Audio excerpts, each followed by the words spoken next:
It's always good to remember what that means.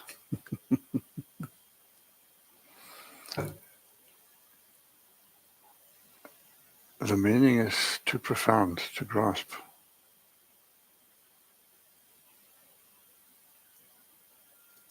I greet God within you. I don't greet God above you and separate from you. Ancient India had the truth. Namaste.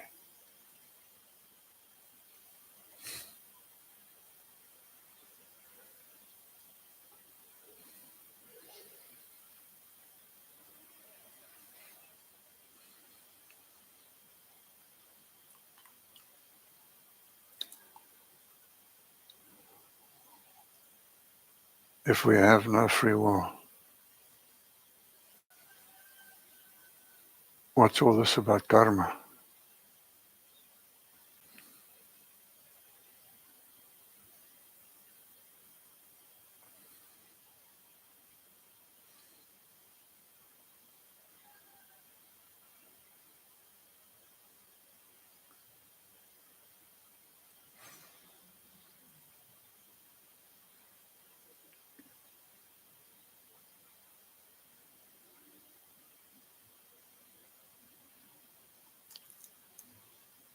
Consciousness trapped in limitation is the waking dream.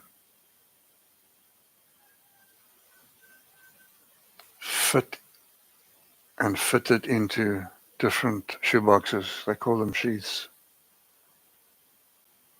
Physical sheath, mental sheath, bliss sheath, energetic sheath.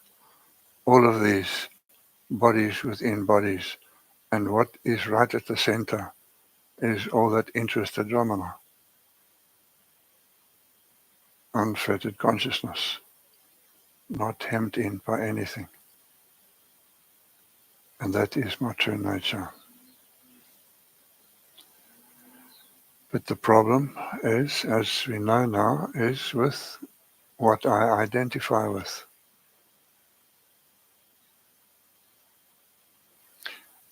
We touch on examples that we used before, a long time ago. Maybe you'll see them a bit differently now, or hear them a bit differently.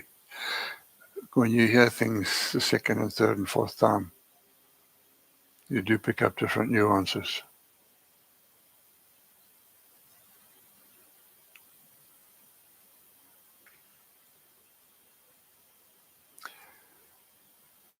To see how deep identification goes.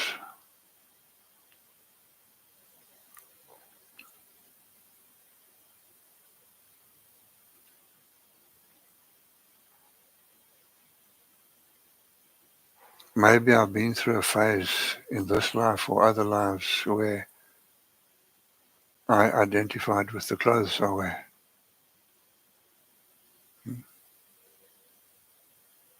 Like kyk wie ek is nou.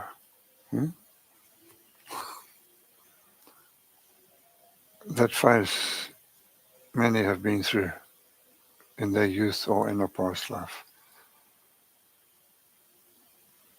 This is called the clothes sheath. Physical sheath, clothes sheath. And inside is what I truly am. Layered by sheaths. Who's got the karma?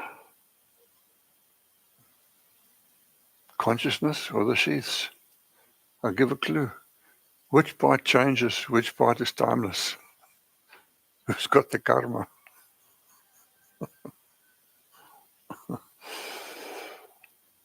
What I identify with, I take on that karma. What I identify with, I take on that karma. And in case you didn't hear it, who or what I identify with, I take on that karma. Like it or dislike it. What I identify with, I become that in this waking dream of illusions. All the while screaming to be set free from this cage is consciousness.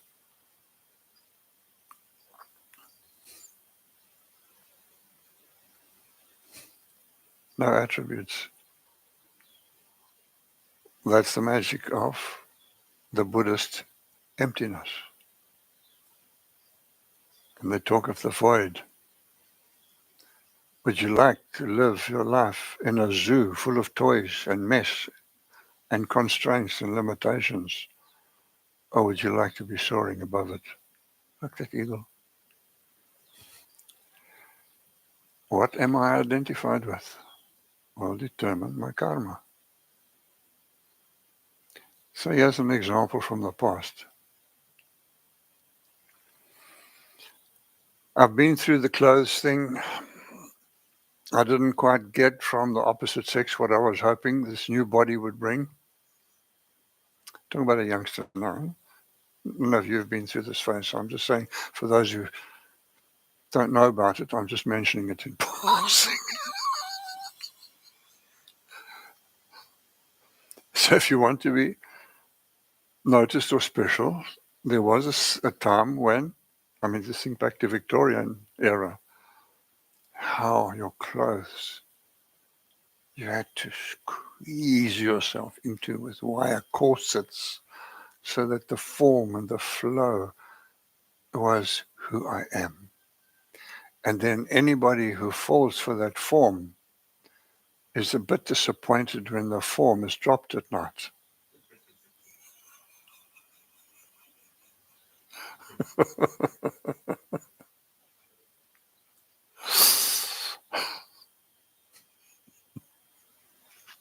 Your teeth are like diamonds, but they come out at night.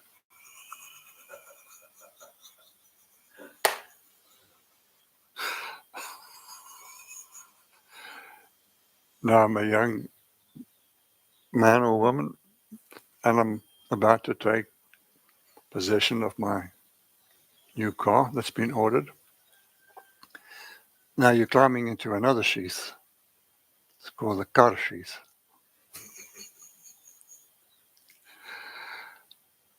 And imagine this, whatever is your dream car, or was when you were young. How do you feel when the salesman hands you the keys on the showroom floor? It's parked it nicely, so you don't have to reverse out. It's free. It's tomato red, if that's your color. If it's a Ferrari. If you're conservative, then it's black, but it's part of the image. It does reflect a part of you. And man, when you climb into that sheath, that's different to any other sheath. This meatloaf is referred to as a food sheath. That's the heaviest body, food sheath. It's got Sanskrit names, but the food sheath is quite appropriate. What is it composed of? It's all the food I've eaten. What else? Some sunlight, some water, some exercise, and all the food I've eaten. It's a byproduct of my dietary habits. Now we park that. I'm not interested in that. It's this new body that I'm putting on. And when you drive off the showroom floor with your dream car,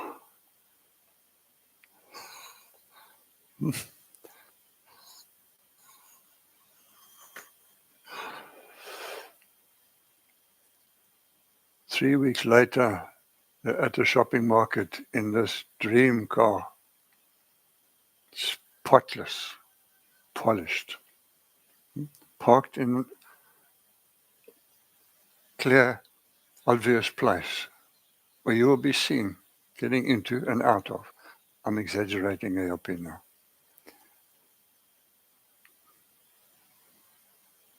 And when you come out of the shops, you see 2 attendants sitting on the bonnet with their bunny chow. How do you feel? If I've identified with it, I will feel.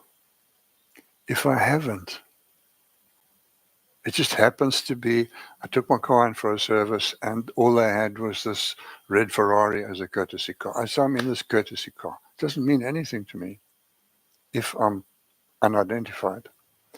I come out and I see these two chaps on the bonnet. I might even ask them, what you eating there? There's no pain in it. Like it would pain me to see gravy all over my boot and heel marks on the side fender. If I'm feeling it and experiencing it, that's karma. But who does the karma belong to? The driver or the car? Karma is, just to give you a clue, the karma belongs to the car. And the unmoved mover is the consciousness, supposed consciousness, behind the steering wheel. And if that one is unidentified with his clothes or his car, he's free. Somebody can even bash into it. Now, what does it mean if somebody bashes into it and you've identified with it? That's trauma. That's serious karma.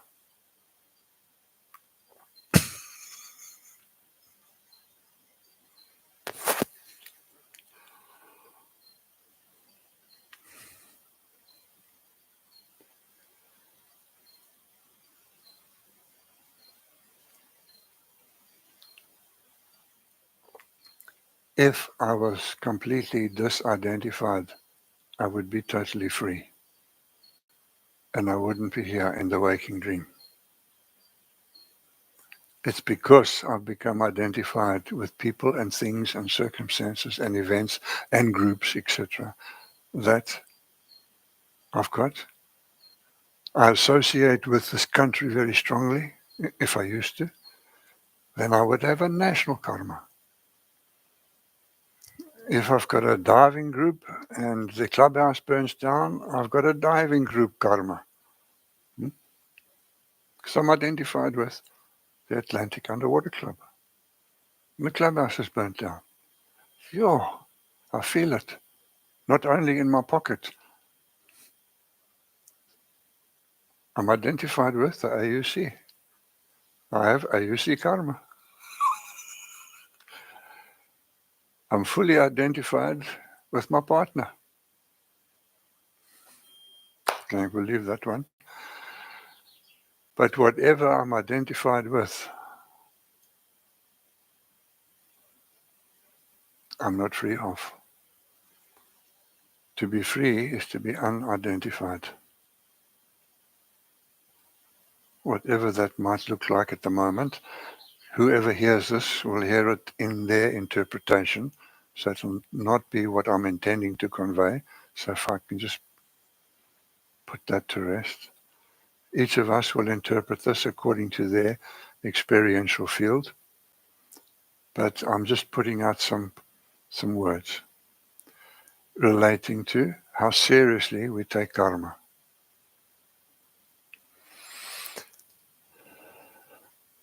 Karma is based on the assumption that what goes around comes around.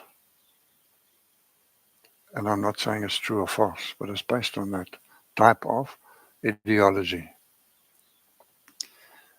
The wheels of justice turn finely and smoothly, whatever that saying goes. In other words, accentuating the fact that what you throw out on the waters, that bread will come back to you. All of this is not different to karma. But what we all miss is whose karma?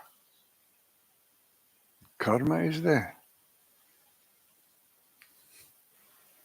If I take a look at another metaphor that's very common to all of us, a bicycle wheel. It's got lots of spokes, but only one hub. It's only got one center. It's got lots of stuff happening on the periphery, And the periphery is moving very fast, but that center is not moving. It's just this quiet turning, but it's not moving as such. So it has a center. And that's not too different to what Bhagavan said. The center is the key, is the point. The center has no karma. It's pure consciousness, free of all limitation.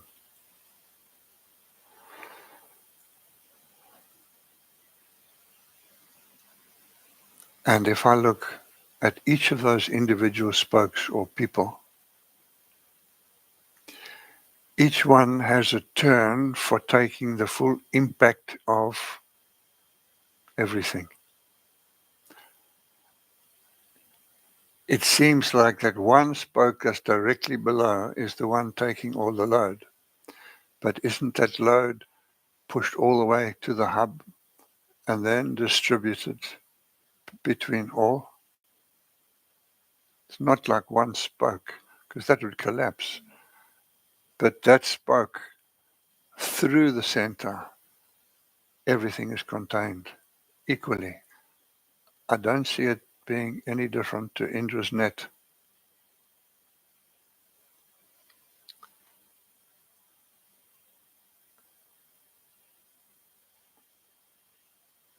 So Indra's net, just to remind you, Indra was one of the main demigods of Sanskrit culture, who's still venerated today. A chief amongst gods. And the rishis saw, in a metaphor I would assume, or maybe literally, I don't know, I wasn't there, but they saw that all of us are spokes in one wheel with one hub, but they didn't see it like that. I'm just using this metaphor. In other words, everything is interconnected and inseparably linked, and not two and not many. In other words, the Advaita of India, of that continent, was what made it great.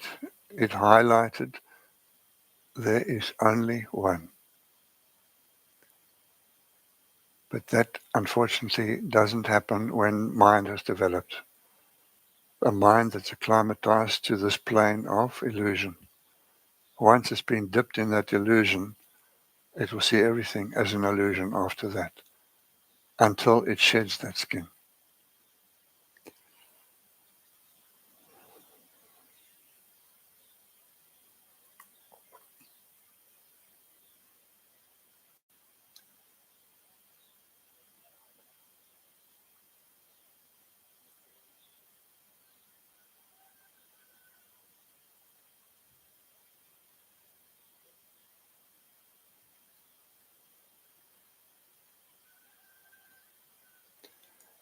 So if you look at that bicycle wheel, where do the punctures happen? And the nails and the stones? Not at the center. Not at the unmoving center of consciousness. It's happening on the periphery. Like our bodies and our sheaths are all peripheral to the consciousness that is at the center. When Bhagavan says the center is all there is, in this analogy, the hub is all that's important. It carries the load. It distributes everything. It maintains. And it doesn't suffer. And the further I move away from the hub towards the periphery of life, the more estranged I get from the center, the more I'm exposed to what seems to be karma.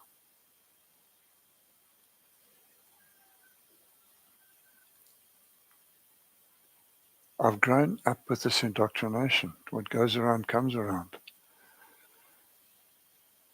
And because of that, the two words that are often used in traditional Advaita are hurt and guilt. That are the two byproducts of karma, of living. the two byproducts of living life as we know it today is contained in hurt and guilt. Guilt about how I hurt others, and hurt about how others hurt me. It's about what I did to others and what others did to me. It's about hurt and guilt, which is the woof and the warp of all stories. And I think we all know by now that stories manifest as a web and a lattice. And as you believe in them, so they will manifest.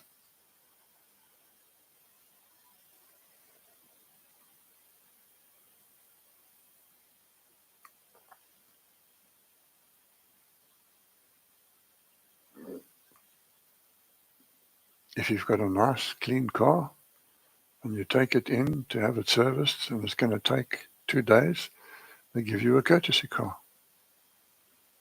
And if it doesn't faze you at all what that courtesy car is, if it doesn't touch you one way or the other, know there's been some enormous change in your life. If you have this thought, I'm glad this is not mine, or, sure, this is wonderful. If there's no reaction to it, it means I'm not identified with my own car. So how can I be identified with somebody else's car? So if they give you this Beetle that hasn't been washed for a month, as long as you can see through the forward windscreen, you say thank you.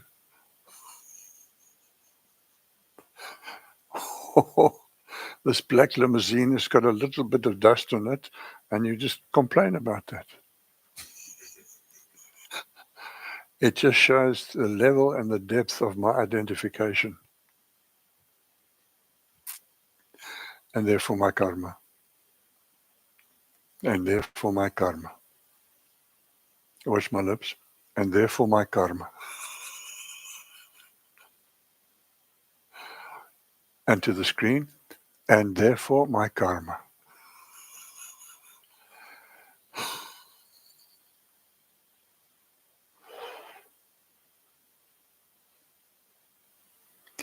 If you see a wounded animal on the side of the road and pity and hurt comes up,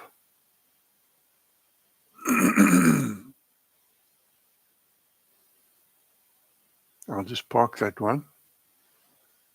See what you're going to do with it.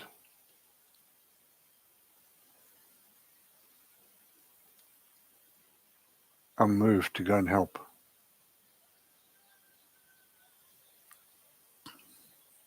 Something's moving in me. Is that because I don't identify with it? Or is it in some way I've identified with it?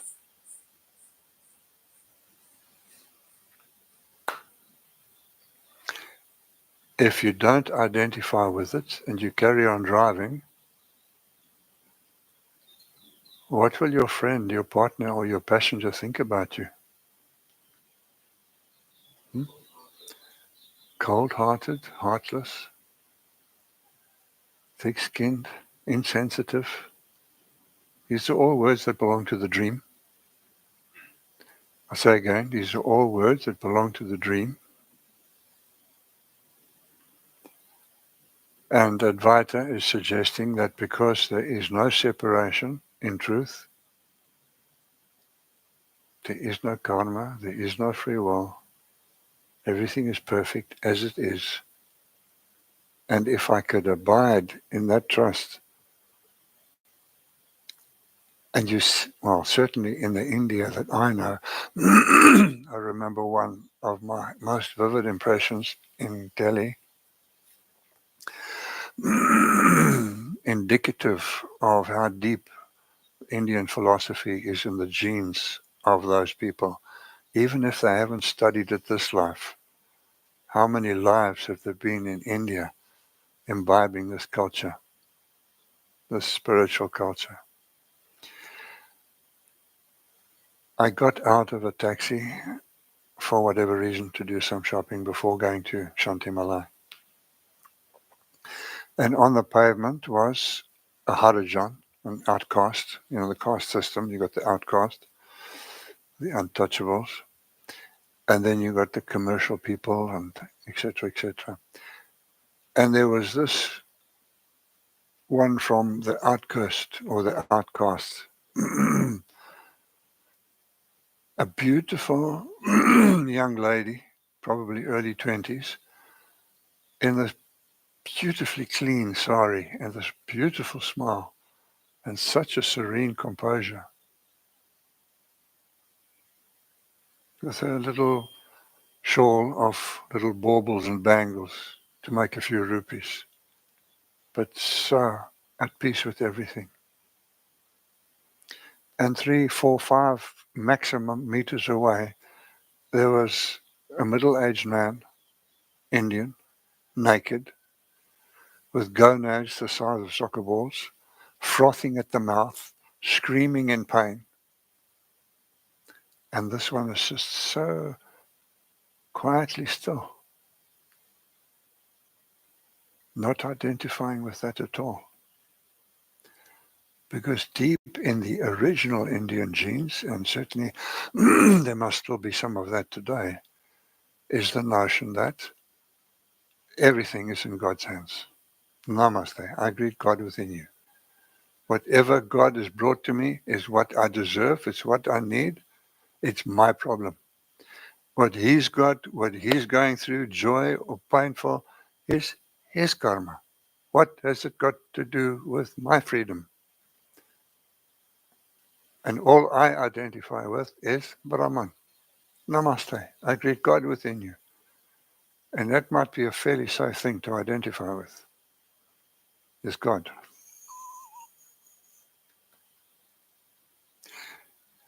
God doesn't have karma. It's the kar that's got karma. It's the part that moves that's got the karma.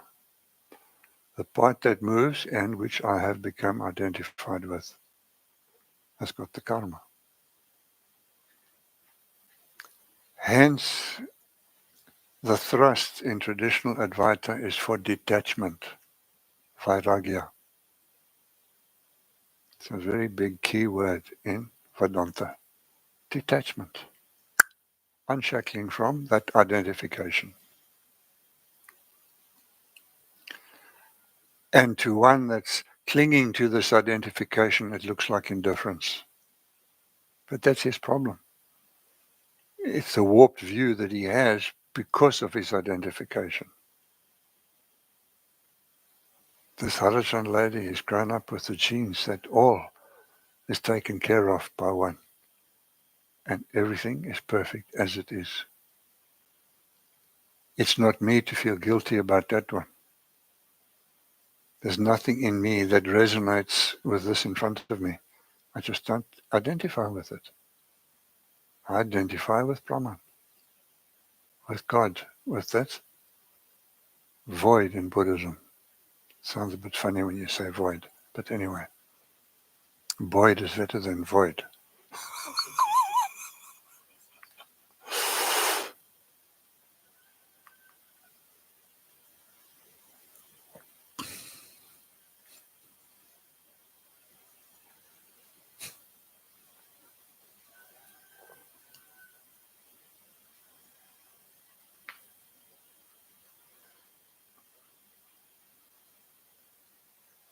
I hope you're going to disagree.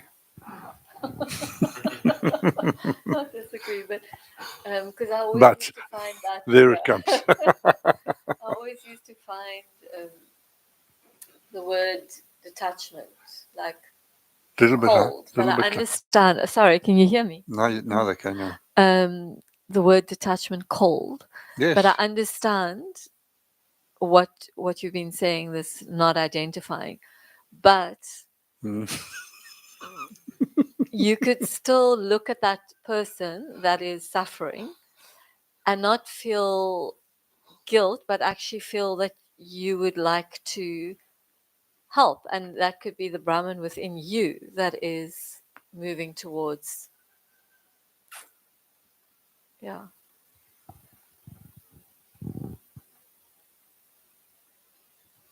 If that is so deeply ingrained from my tradition as my truth, that everything is God's business and everything is according to what is needed as a reward or what has to be worked through as a penalty. It's part of their culture. And when viewed through those eyes, yes, he's suffering. I suffered last month. He's suffering now. I'm coming to what you're going through.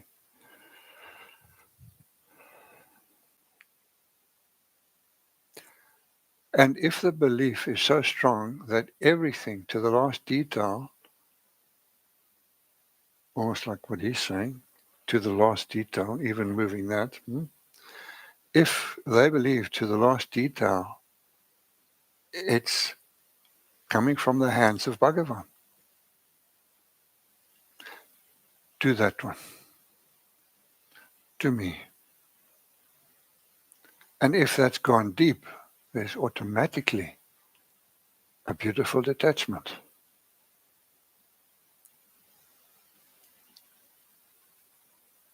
But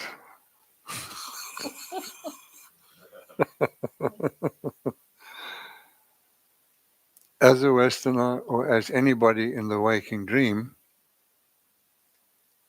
I don't see it like that. When I look at that kind of situation, I call it callousness and indifference, cold-hearted. In the waking dream, if you see somebody completely detached from somebody else's suffering, you say they're cold-hearted. But remember that the reference point we're using here is the waking dream, when you're in it. Because when you're in it, you definitely have free will. And we like to believe we are the master of our ships.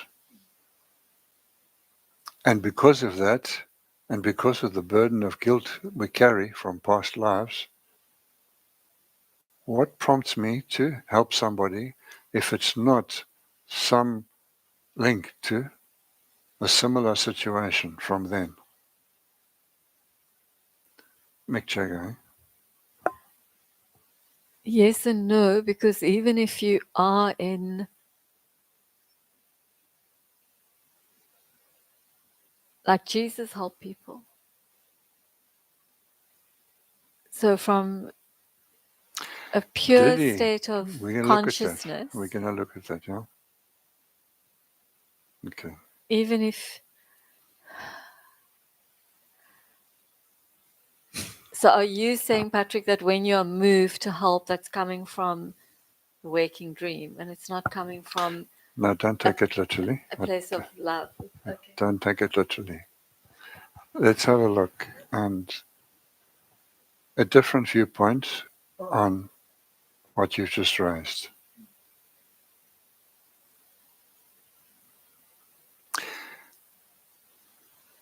Did he claim that he healed, or did he say your truth has healed you? Your belief has healed you?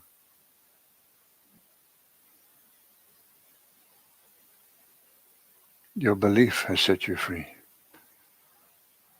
If Christ came and you didn't believe in him, you wouldn't give your power away to him. And then you'd say there's no healing happening.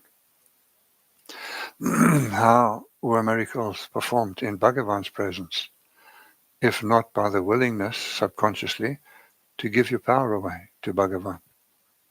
Means letter of authority, GPA, general power of attorney. You give your power away. But who you give your power away to is maybe needing discernment. But without giving your power away, in other words, your belief, then something might not happen. If I'm incapable of giving my power away to anybody, then you remain the sole author of all knowledge. You might think, But what do we do right from kindergarten? Don't we give our power away to the teacher? Because the teacher is there to show me what I don't know. So I've got to give my power to the teacher. If I don't give my power away to the teacher and just sit there thinking about other things, education can't happen.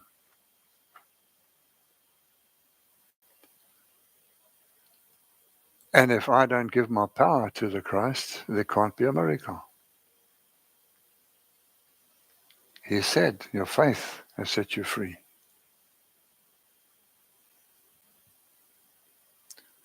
And he also said, the kingdom of heaven is within you. It's not in me. And you need to come to me for a miracle. He was throwing us back on ourselves as the first Advaitin in the West, according to me. He came with that message from India. You are the whole. You are not separate from the one. But who can hear that in the waking dream? When we're conditioned to believe that we are the cause of everything. Most notably, our karma is the belief.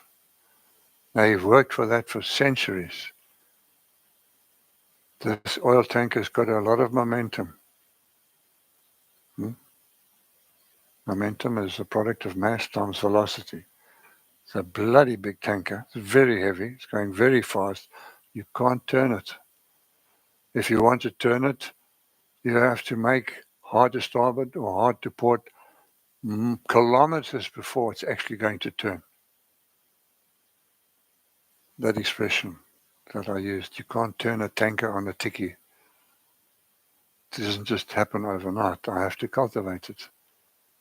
Because in the waking dream, I'm conditioned to live in this illusion, taking it to be real, taking myself to be limited, taking on the role of hurt and guilt, taking on karma, taking on responsibility, and all that goes with the waking dream.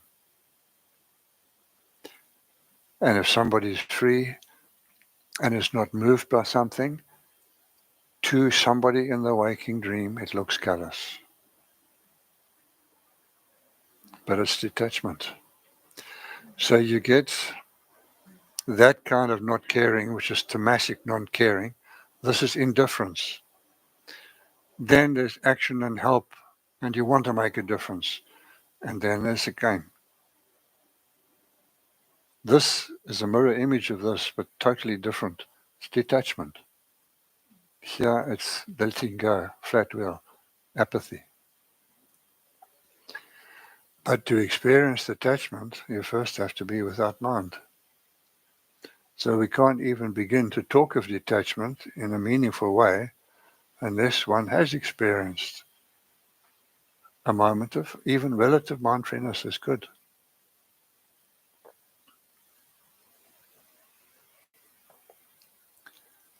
So if an avatar descends into this plane of unconsciousness, and there have been several avatars in history, and an avatar is pristine, limitless consciousness, willingly taking on the limitations of a body in order to uplift this plane from this dross of self-inflicted karma. It's to come as that beacon of light to say, hey, wake up. This is who you are. You've forgotten. Like that proverbial eagle raised by chickens. It's a beautiful eagle. Buck, buck, buck, buck. Carrying on like an idiot. Until one day he goes down to the water to have a sip and then sees a reflection of something soaring high above. And nostalgia hits him in the stomach.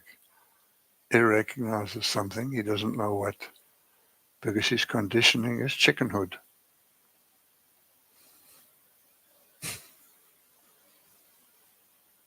Murda's expression, the overcomer do I preach, the overcomer of chickenhood, and form identification.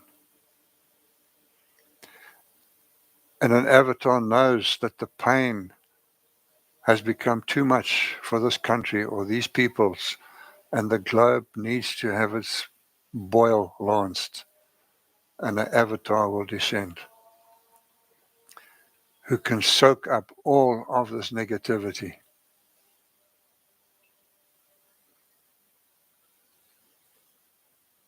You remember that retreat in Rishikesh when we went to Pulchati?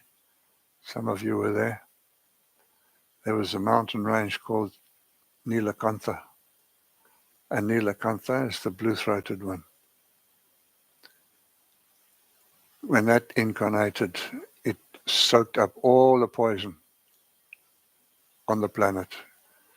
Because when mind is not healed of its malady of identification, the pus just gets thicker and stronger, and it becomes more unbearable until pure consciousness descends.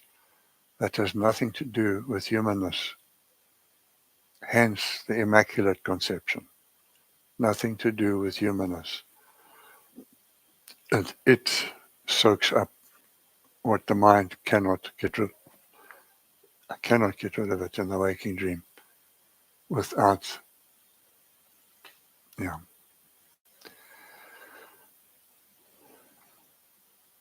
So one can look from the perspective of a waking dream at this young, pretty lady smiling radiantly while 10 meters away you are horrified at what you're seeing.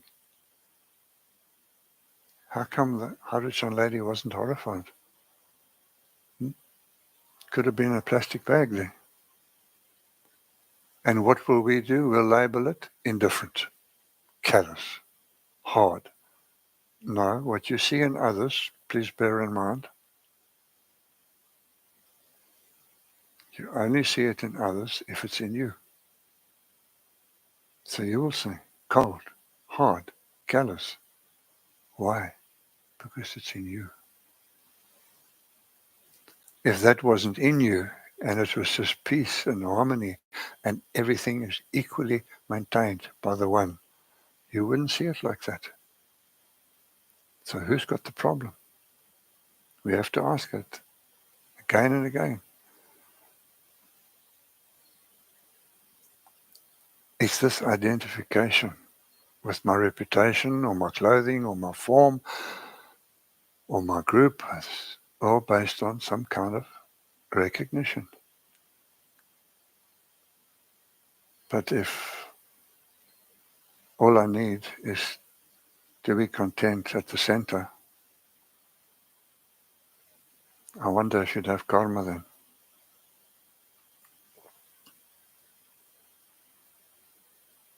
The body might have it, but if you're not identified with the body, then you're free. Yeah, the body might be aching, but if I'm identified with that, then I will be aching.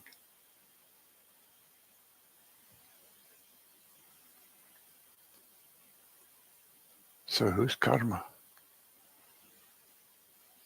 The conscious driver of the car or the car? It's the pot's problem, not the clay's problem.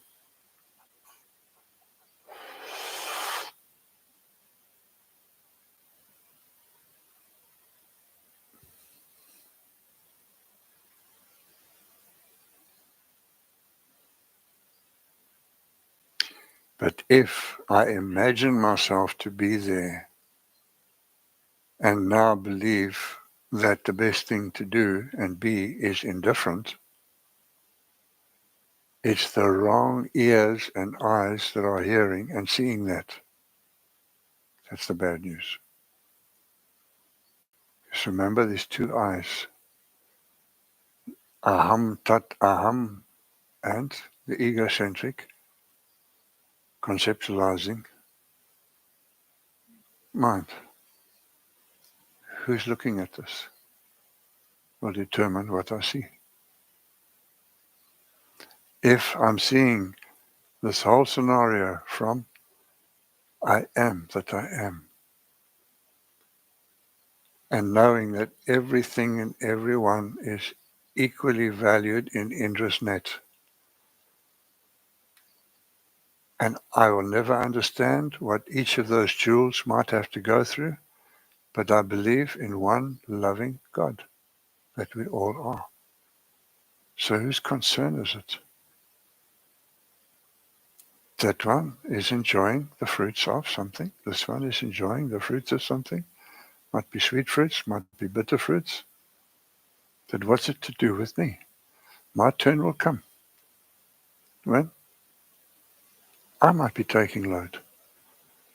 But I don't take that load individually. The whole takes the load.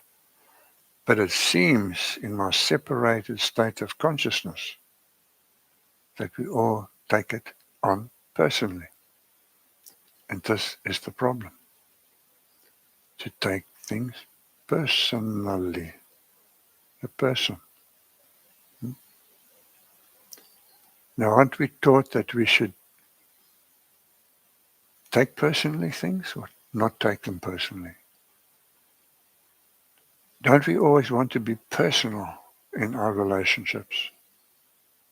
I'm not saying it's good or bad. I'm just emphasizing the use of that word and how it might be linked to kar. If you venerate the person, it means that package that you believe that one is with all of those sheaths. And you take yourself to be separate from that in the waking dream. And it's a value that the tribe has in the waking dream that you care for each other. And if I want to be valued in the tribe that I'm in, I must uphold the highest values of that tribe. And the more I'm able to hold the values that are valued by the tribe, the more I'll be valued by that tribe. This is the computation. So I adopt values that are whatever is valued in that tribe. In one tribe, it'll mean da da da da da da da. In another tribe, the values are these. And to be acceptable, because a human being wants to be acknowledged, most of us need to be recognized, acknowledged, seen. And how can you be acknowledged if you are totally different from everybody else? To be accepted, I need to somehow show that I've got these values as well. I mean, this is not conscious what's going on.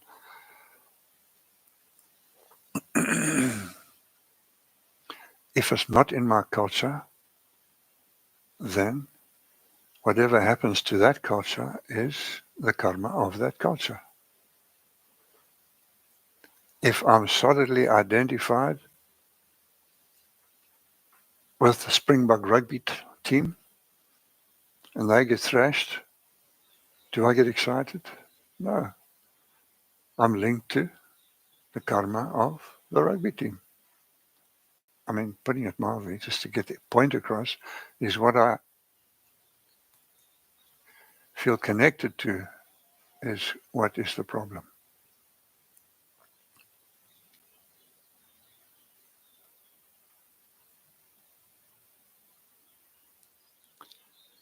So where is the place for love and goodwill? Well, these are valued attributes in the waking dream, and therefore I will aspire to acquire. They are valued in the waking dream, and if I want to be seen and valued in the dream, I need to acquire them. Kyk wie ek is nou. Peacock. See all these.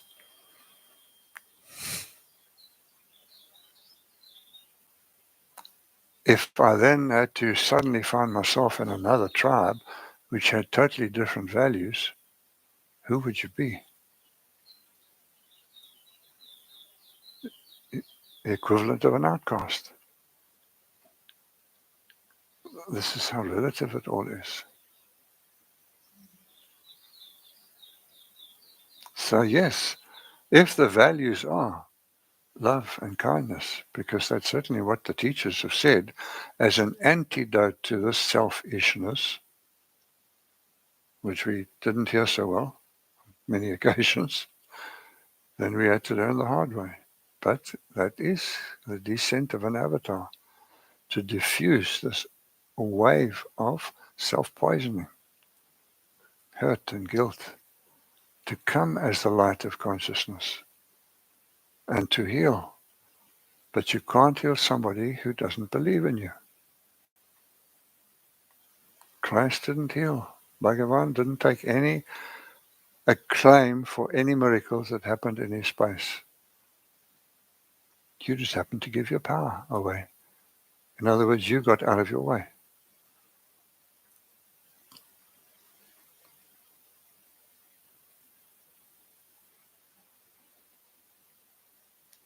So talk from there now.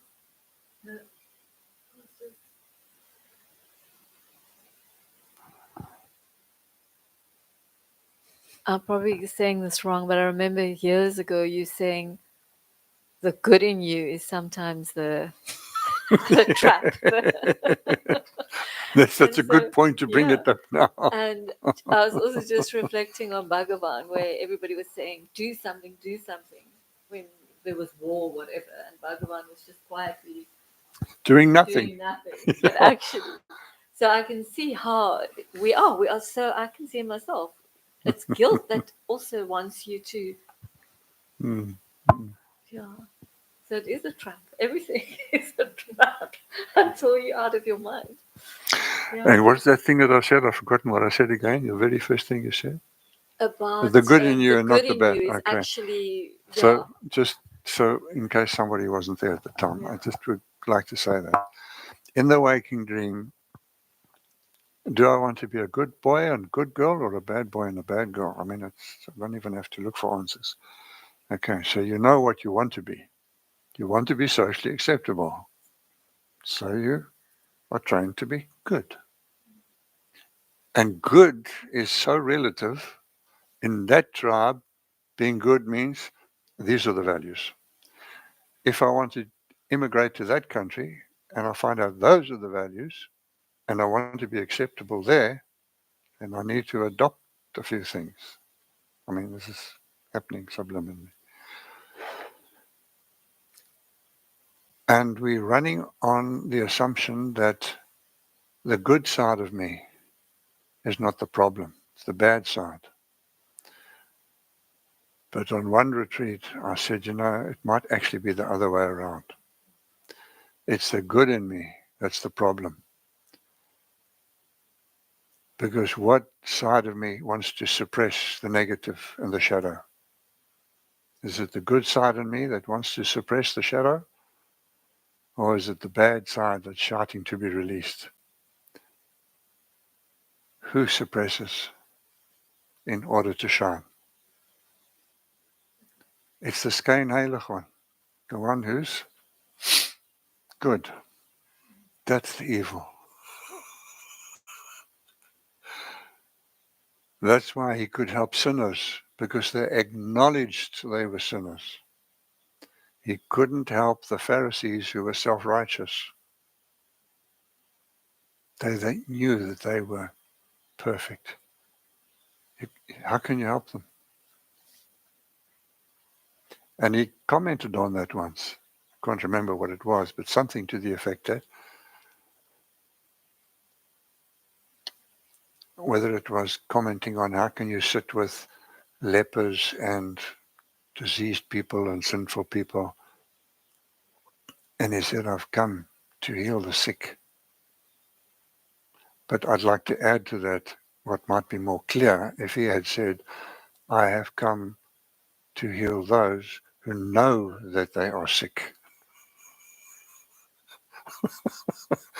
Because if you don't know it, you're so above it all and skyn heilig, nobody can heal you. Not even Christ.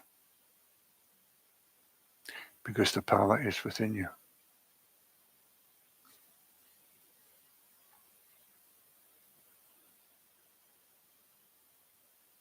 And how we like to get attention off any part of what I perceive to be a lesser side to me, and how I'm very happy to promote another side of me. I'm not saying consciously at all. The conditioning that we've grown up with. You've got to be a good boy and a good girl. Don't you know that? Your dad never said you've got to be a naughty little bugger. And your mom says, yes, you've got to be a little bit of a bitch, my girl. That doesn't happen. You've got to be good.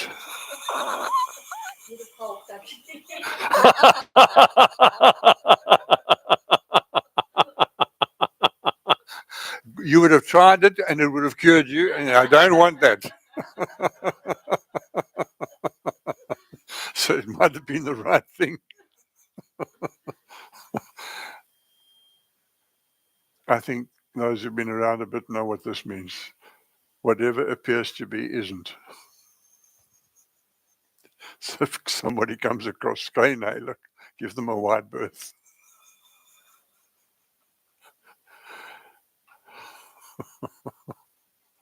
Incurable. Those are the untouchables. Can't touch them, can't cure them. They're above that. They're so good. Like that classic remark of that one in the sanctum, sanctorium, feeling so holy, looking back over his shoulder and saying, thank you, God, that I'm not like one of them. Thank you, Lord, that I'm not like one of those guys.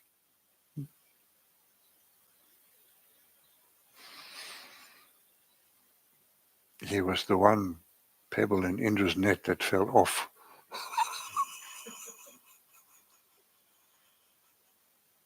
If that was possible.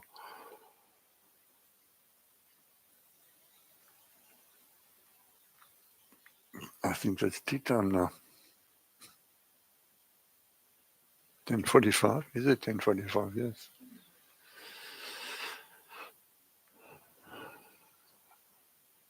Anything else before we break for tea? Looks like something's still cooking. Is the bitch still cooking? Yeah. So just to play with words, because this is when I start seeing things differently. Yeah, there's the microphone. No, I'm just speaking for myself. But who else can you speak for? It's easy to see when you're identified with like your clothes or your car or whatever, but human entanglements is so much more entangled, and to actually spot where you are giving your power away through Almost impossible. Because of what's happening in the individual minds. As we've seen, just the tip of the iceberg, whatever word I ever utter is going to be heard differently by everybody else. We covered that word spirit, for example. The semantical loading you put on every word is unique to you. That is your uniqueness. Is the semantical loading you put on different words, but it will not be everybody else's. And that might be what they were hinting at the building of the Tower of Babylon. When you remember that in that passage, it was said how all of these builders were coming together and they were all speaking in foreign tongues. What does that foreign tongue mean, if not using the same words with totally different meanings? Which is like any group of people. Not because they were specially working on Babylon. But the commentator was marveling at how they were just speaking in different languages, not on the same page. Even though it might have been Aramaic, but a different language. Nobody hearing anybody else correctly, but only seeing their interpretation, which they project onto other.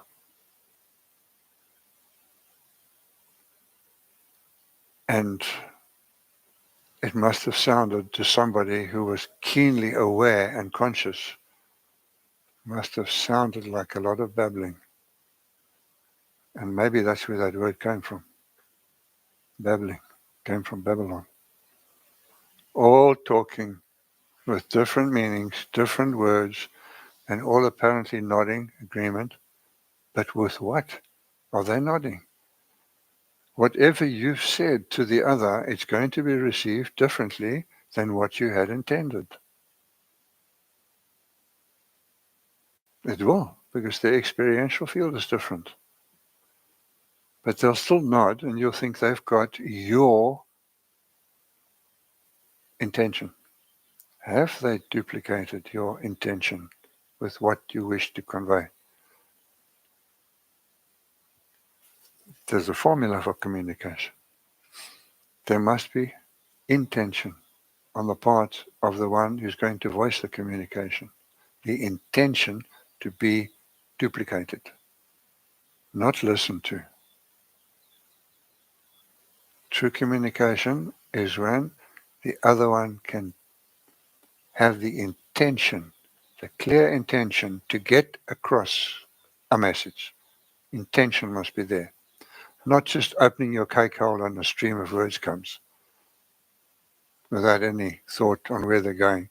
But there must be the clear intention. This is what I would like to impart to you.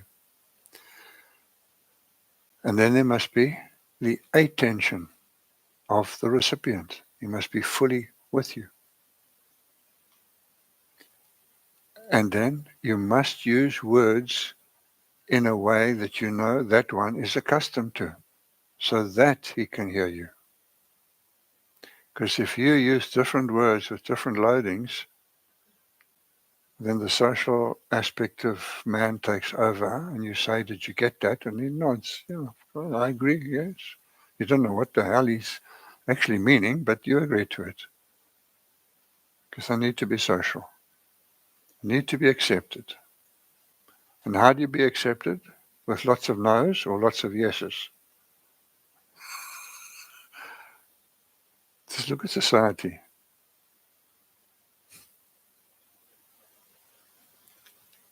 How few people will stand up and say, no, sorry, I have a different take on that.